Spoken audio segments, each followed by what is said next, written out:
Experiencing missed calls on T-Mobile? Let's address the common culprits. Do not disturb mode and blocked numbers.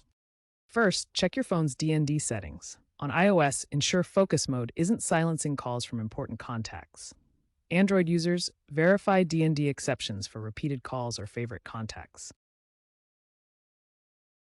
Next, examine your blocked number lists. Both your phone's native blocking feature and T-Mobile's scam block can prevent calls. Remember, blocked calls often go straight to voicemail without ringing. Double-check these lists within your phone settings and the My T-Mobile app to ensure important numbers aren't accidentally blocked. Especially check for international numbers if you have been traveling, as scam filters may misidentify them. If DND and blocked numbers aren't causing your call issues, network problems may be the culprit. Start by checking your signal strength on your phone. Try toggling airplane mode on for 30 seconds, then off to reset your network connection. Ensure Voice over LTE or VoLTE is enabled in your phone settings for better call quality.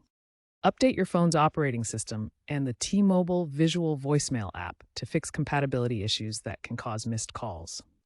Use the My T-Mobile app for self-diagnostic tools to check for carrier-side problems like routing errors or SIM failures. As a last resort, contact T-Mobile support. In congested areas, move to a less crowded location for better reception.